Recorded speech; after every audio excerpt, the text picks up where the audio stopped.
Boom. What is going on, ladies and gentlemen? Was it Wednesday now? Yeah, happy Wednesday to you all, and welcome to another live beer review. Today, we have a special one we're going to look at today. This is actually a collaboration beer between two pretty well-known Illinois, northwest suburbs, northern Illinois breweries with New Whistle Brewing Company and Old Irving Brewing Company. So, this one's specifically special, and we'll get to that in a little bit on why it's so special, but we got one here from them called Cross the Streams. It's a Ghostbusters themed hazy IPA coming in at a 7.1% AP, 7.1% ABV and brewed with Nectaron and Equinox hops. So Nectaron hops is a very, very good hops to use for specifically trying to nail in aromas and all that stuff. I think I've heard people using it for bittering and a little bit of dry hopping as well, but it's supposed to bring off really, really strong fruity flavors and everything like that. And then Equinox, which I'm thinking the Equinox is most likely what they used for maybe a first wort or maybe the bittering kind of early boil kind of hop situation. But this has some other stuff in there, which I'll get to that in a little bit. But yeah, this is a nice hazy IPA that I love beers from New Whistle and Old Irving. I think they're both fantastic breweries. When it comes to, like, I had a list for breweries to visit if you're in like the northern part of Illinois. New Whistle and Old Irving are on that list of breweries that you must go to if you're in the area. But this one looks absolutely delicious. I love what I see about breweries work together. I love when they kind of take a theme on something, and I'm a huge, big fan of Ghostbusters, so this definitely caught my attention when I saw it, for sure. So, what I'm expecting out of this one, I'm expecting a couple things, but I'm not going to explain everything that I'm expecting this one, because, like I said, this one's special for a very, very specific reason. And I want it to be nice and hazy. I want to get some of those like fruity or tropical fruit notes coming through, some citrus, because if it's a New England hazy IPA, of course, it's probably my favorite style of IPA. You guys know by now, and I'm super, super excited to give this one a try. So, let's crack this thing open and see what we get on the nose with this one. Let's see here. Oh yeah, definitely getting some nice kind of almost like, definitely a citrusy note coming through. Definitely maybe has, I'm trying to think of what kind of citrusy. Maybe orange, maybe a little bit of nectarine. Yeah, this smells absolutely delicious. So, now I'm about to show you why this beer is so special in the way it is. So, I'll be drinking this out of my New Texican Brewing Company pint glass this afternoon. So, I'm going to pour this, and you guys are about to find out why this beer is so special.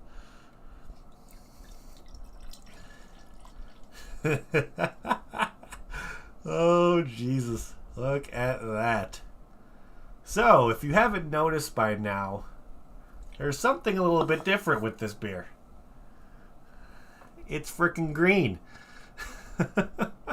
So, what they wanted to do with this one, definitely still getting a lot of like very, very strong citrus, definitely getting a lot of hoppiness. They wanted to imitate when it comes down to an ecto cooler. So if anybody knows, back in the day when Ghostbusters and stuff came out, ecto cooler was a popular fruity kind of beverage that kind of had a Ghostbusters theme to it. Of course, I think it was High C that came out with it. So they decided to kind of take their own kind of take on a beer that makes them reminiscent of an ecto cooler, because I don't think the ecto cooler is actually around anymore. So being able to kind of have something that is from a brewery that's trying to make an ecto cooler. I would expect somebody to make an ecto cooler beer if it was more like a fruited Blitterweiss fruited sour kind of situation, just because you can take advantage of all the fruit puree you're going to add to it, maybe a little bit of lactobacillus to kind of add the tartness of the fruits added in as well. But I've never seen somebody trying to create an ecto cooler beer out of an IPA, which is going to be very, very interesting. I want to be really curious of how those bitter notes are going to come through, if there's going to be some really nice aromas to kind of imitate it. Because if you're trying to imitate that one with an IPA, you still want to give people the reminiscence of an ecto cooler, because that's one of the reasons why they bought it probably. And also you're trying to get people to enjoy a nice IPA. So if you're a fan of IPAs, you want to kind of enjoy what they're trying to imitate, plus enjoy just knowing it's a very, very citrusy, tropical, fruity, hazy IPA. So I think it's time for us to give this guy a try and see what this thing's all about, because I've been super excited to give this thing a try just because it's so damn green. Definitely had my attention for sure. So actually, before I get my first sip in this one, I'll finally kind of explain what is in there. So with the hops, like I stated, it says as Nectaron and Equinox hops, but they actually use fruit puree in this one. So the fruit that they use in this one is orange and tangerine. So definitely expecting some good citrus coming through with this one. So let's give this guy a try and see what it's all about. So cheers, everybody. Happy Wednesday.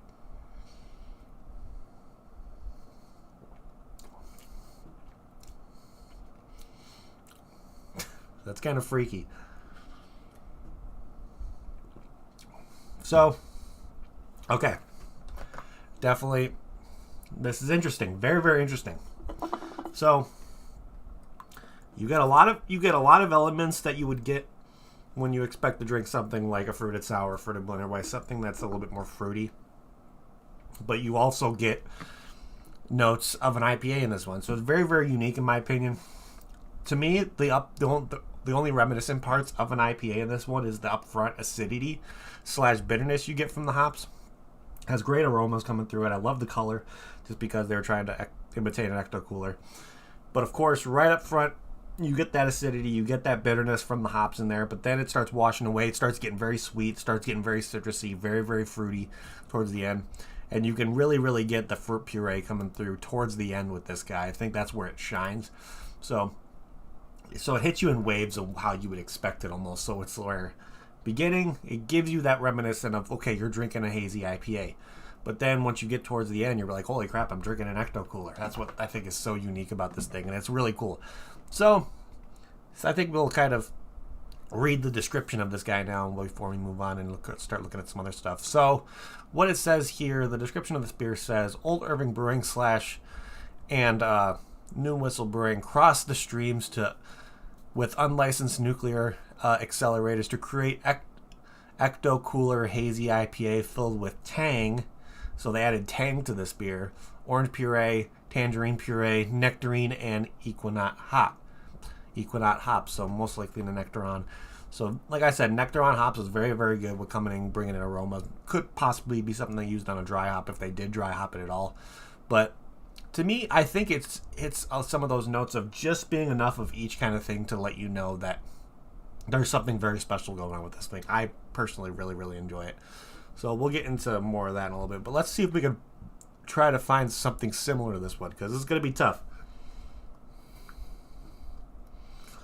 Because to me, there are kind of situations to where I get reminiscence of only like a milkshake IPA, maybe a little bit of the mouthfeel, but I don't think there's any lactose in it. I don't think they even show it on there if there's anything on the can when it comes to being having lactose in this one. I don't think there is, because a lot of the times they'll let you know on there if there's lactose in it, just in case you're lactose intolerant. So I do not believe there's lactose in there, but to me, I do get reminiscence of kind of the mouthfeel of what I would get from a milkshake IPA. And of course, fruit puree are used in those as well, but there's some other steps that usually go in along with it. But definitely has a little bit of reminiscence to that kind of style of IPA with the mouthfeel and a little bit of creaminess in there. But I think that's just mostly because of all the puree they put in there. The tang gives it a little extra citrus kick. The orange puree, I'm wondering if maybe, most likely it's the puree. I don't know if they used orange juice, like a pulpy orange juice. Most likely just a straight on puree of orange. And then the tangerine puree, so loads and loads of citrusy notes. The tangerine is going to kind of bring in a little bit more of a little bit of that tropical fruit, stone fruity kind of thing going in there. Of course, you got nectarine, which I think is the Nectaron hop, which is supposed to be very, very fruity on the aromas and everything like that. So trying to find a similar beer to this one is going to be very, very tough. And I'll tell you why. A lot of these ones that are showing up on the similar beers just right now are some pretty well-known beers, I would say, but none of them even come close to having like the complexity and all the kind of stuff going on with this one. So I'll just read what they show on the similar beers list for this one. Of course, usually if you're looking at a similar beers list, you're most likely going to be able to see it when you're on the web browser. I don't think it shows up on the app, but what they're showing as a similar beer to this one, let's see, we got the Double Overhead from Green Room Brewing, which is in Florida. They actually have the Two Hearted IPA from Bell's. Here we got another New Whistle one, which I'm not going to list. Another Bell's Brewery beer with the West Coast Hazy IPA, and then they have one from Stone, which is the Stone Ruination IPA. which I wouldn't really consider any of these to be similar just because there's so much going on with this one. So much puree, the color, having different flavors. It's going to be very, very hard to try to find something similar to this one, but we'll cut with my beer history and see what we can do. So first off, we're going to look under the category IPA New England Hazy and see what we can find. Let's see, IPA New England Hazy. Let's see if we can get anywhere near this. The only thing I probably kind of lean towards when it comes to maybe having some similar ones is maybe that upfront hoppiness, having that a little bit of acidity, having that like citrusy note coming through. But it's gonna be tough because the heavy tropical fruit and fruitiness that comes in at the end. But I'm probably gonna pick something here when it comes to maybe having a similar upfront flavor. So I can definitely put maybe the Vaderade and the box truck from Old Irving on there. Of course, the Vaderade ones from Streetside Brewery. If we're trying to imitate that upfront like acidity / citrusiness, I'm naming these first before we look at the rest of it here. What else can have some of that like upfront citrusiness? Maybe the Mango Farm from Coronado Brewing Company. Let's see here.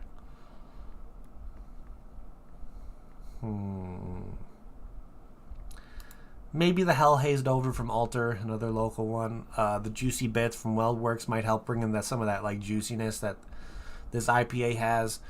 But I'm going to go into a different I'm going to look here in my milkshake IPA category and see if there's anything in here that kind of gives me some notes of what I would consider similar. Just let you know, if you might be able to find a milkshake IPA that's similar to this one, or you may be able to find a fruited sour that's really similar to this one as well. But let's see here. I probably even put some kind of hints with the Brewing Project's Resist Blood Orange to kind of have similar notes to this. Of course, that heavy citrus. What else? Let's see here. No, these ones are very specific when it comes to... So yeah, not really crazy when it comes to the list of milkshake IPAs that I have. I maybe put the Resist Blood Orange from the Brewing Project to something similar. But let's see. I swear there's a beer that I've had that has had that kind of theme of having a necto cooler kind of thing going on there. I don't know if it's under my sours, but maybe like sour fruited smoothie pastry maybe. Oh, that's gonna be tough. Like, I could definitely see having similar flavors that you would get from like breweries like 450 North, having that a lot of fruit puree kind of situation going there.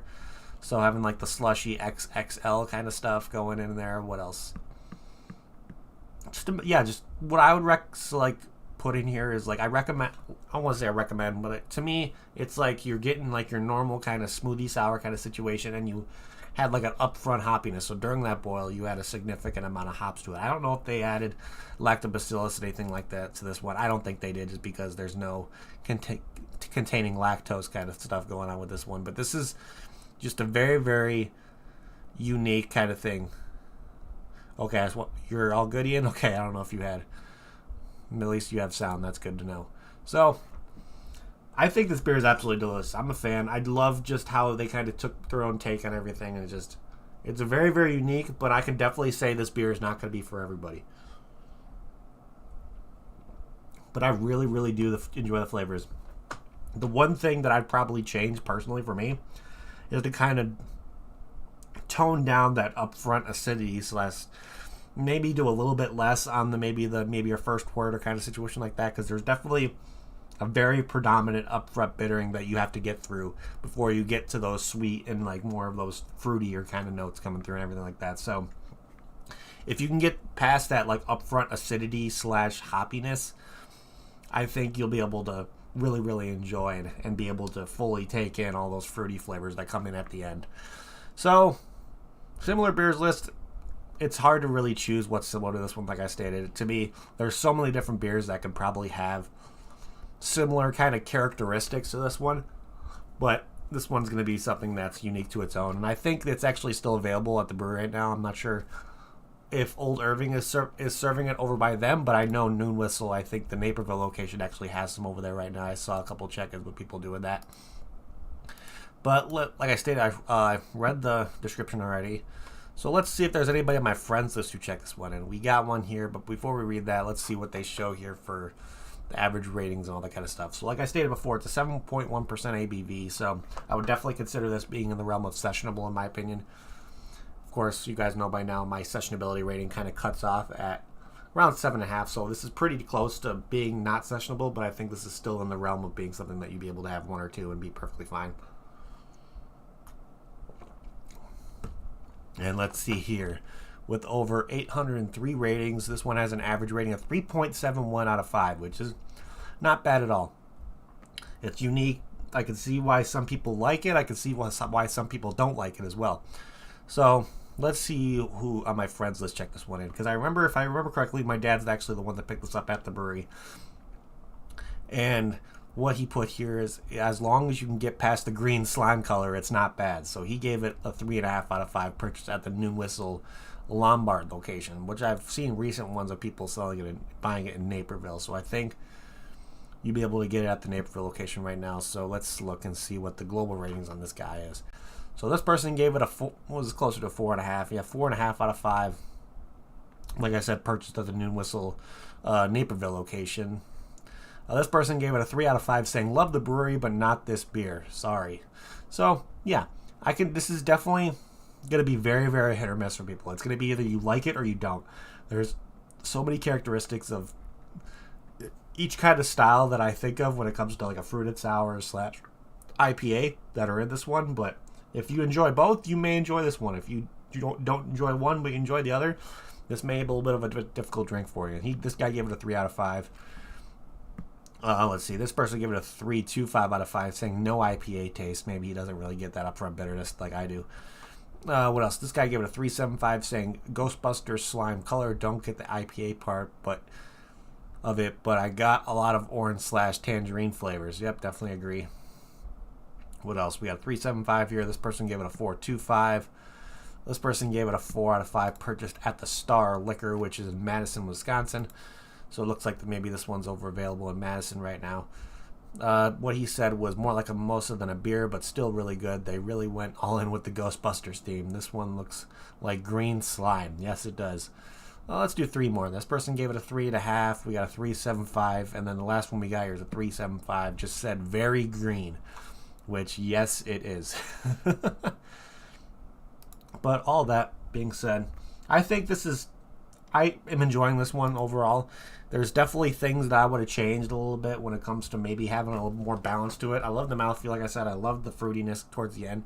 The only thing that I would have changed personally is maybe cutting down that upfront acidity / kind of just bitter kind of note coming through. Of course, if you're trying to nail in your bitterness, it's most likely happening towards the beginning of the boil. So maybe if they tone down a little bit, if they did a first word hop situation, or possibly like an early kind of hop addition to this one, because that's where you want to have your bitterness. You want to dial in your bitterness as early as possible. And of course, the longer you boil the beer, the more of the bitterness you'll boil out of it, which you don't want to do. So most likely I could see this being something where they dial in their bitterness either with the first wort, or even if this is a 90-minute boil, anywhere between like the hour mark of the boil, so the 60-minute mark of it. So maybe within 30 minutes in the boil, they probably added another hop addition during it. But I can definitely see there most likely a little bit of dry hopping to it. Maybe used a little bit of the Nectron in there. I don't think they used the Equinox for dry hopping. But overall, like I said, there's things I like about it, but there's things I don't. But trying to for us to do a rating on this one's definitely going to be interesting. But we'll get to that in a second.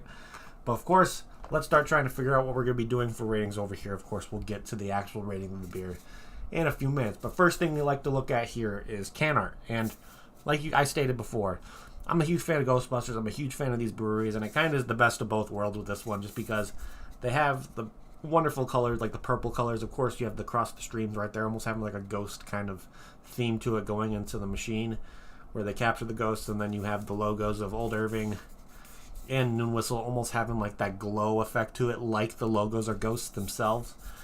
And then, of course, you got the guys shooting them over there and the streams being crossed. I love the colors. I love just everything about it. They took advantage of all the space they had on the can art for either some kind of design or just having interest, like a lot of color and everything like that. So I think they nailed it, absolutely fucking nailed it with this can art. Really, really fantastic. So I'm going to easily give this a 4.5 out of 5 for can art. Really, really nice. But let's see here. if I got this beer in a flight over at Noon Whistle or Old Irving Brewing Company, I'm not sure if they're actually selling it over there right now. Actually, let's look. Let's see, beer on tap. I wonder if this one's available over there. Let's see here. What do we got? What do we got? What do we got? Let's see, beer. Let's see. Let's see. Doesn't look like the Cross the Streams is available on tap over at Old Irving right now, but most likely if we checked, let's check the Naperville Taster Room with Noon Whistle. Let's see what's on tap list. Let's look here. So let's see who has the Cross the Streams. What do we got? What do we got? What do we got here? There's definitely a lot of options over at Noon Whistle right now, so you'll definitely have a good amount of beer to try out if you ever go over there. But it doesn't look like they're... Okay, so I wonder if it's on their to-go thing. So beers to go. Let's see if they have any... shows any what they have to go right now. Beers on tap. We just looked at that. Does it show anything when it comes to go? Doesn't look like it. So let's check the other location. Maybe let's... the Lombard location. Maybe they have some stuff over there that the Naperville location doesn't. Let's see. I believe it's still over there because I think one of the latest check-ins where it's purchased from one of those locations was like yesterday or something like that. So if they didn't sell out yesterday, they may most likely still have some left. So actually, let's look here. I think the last purchase for this one was like a day or so ago. Yeah, this was 21 hours ago. So this guy got it at the Noon Whistle Naperville location. So most likely, if you went over the Naperville location, you may still have the opportunity to pick this one up. So if you want to give it a try, I would definitely recommend it. If you're a fan of either of those styles of beer when it comes to either a fruited sour or an IPA, I think this is kind of pretty close to being the best of both worlds. But of course, like I stated, if I got this beer in a flight over at most likely Noon Whistle, would I get another one? If they made the changes that I wish they would have, yes. If it was just this one, I'd probably pass on another one. I'd be happy with the 5-ounce pour that I got, but I don't know if I'd want to go full on into a glass of this one if I've already tried it and everything like that. I still think it's unique, it's delicious, but it may not be something that I want to go and drink a 12-ounce pour of. So I'm going to be doing that today, but to me, I still think it's good enough to drink, but I don't know if I'd go in for another, if that makes any sense to you guys. So let's see here. What is my final rating on this guy going to be?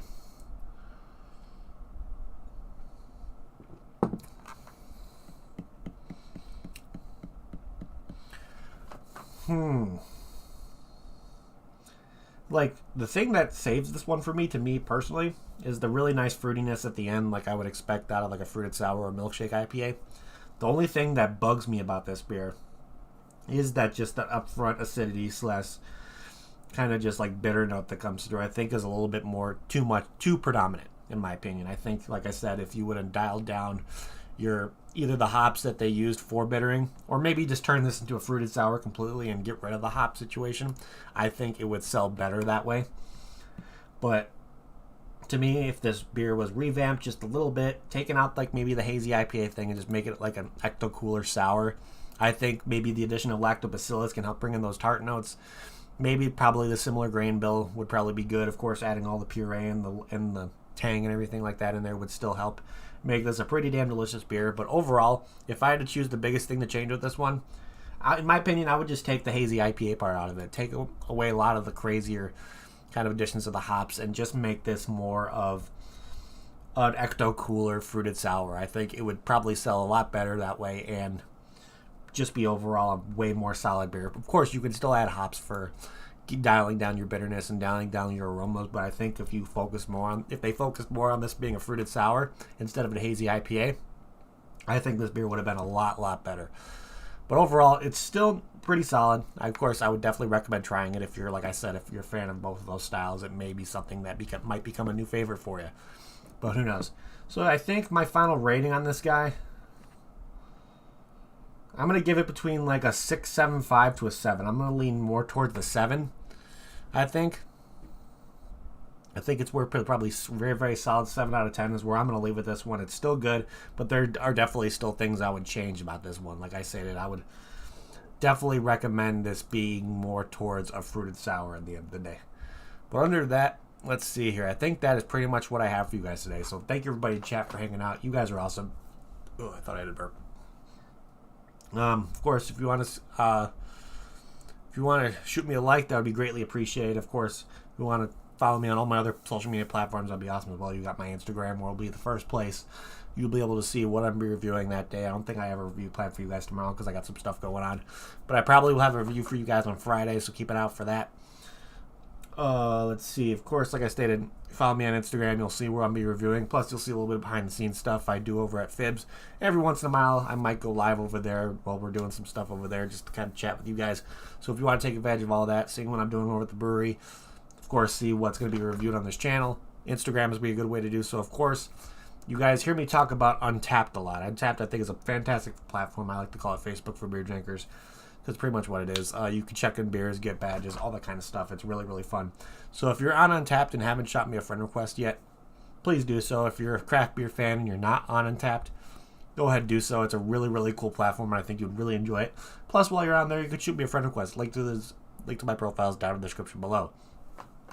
And last but not least, ladies and gentlemen, of course, if you want to help support me and help support this channel, the best way to do so is to head over to the Patreon. That's where a lot of the stuff that motivates me for this channel goes on over there, just because it helps me get more beer in for you guys. Plus, it helps me get more beer out there when it comes to doing the giveaways I do, because I do monthly 4-pack giveaways of Illinois exclusive craft beer over there. So if you want to help this channel out, the Patreon is going to be the best way to do so. Plus, we have a couple other things planned over there down the road once maybe a little bit more foot traffic goes through the Patreon and everything like that. So if you want to take advantage of all that, link to the Patreon is down in the description below. But other than that, I think that is pretty much it for today, guys. So thank you again, everybody in chat, for hanging out. You guys are awesome.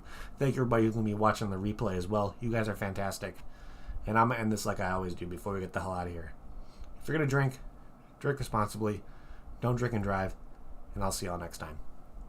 Cheers.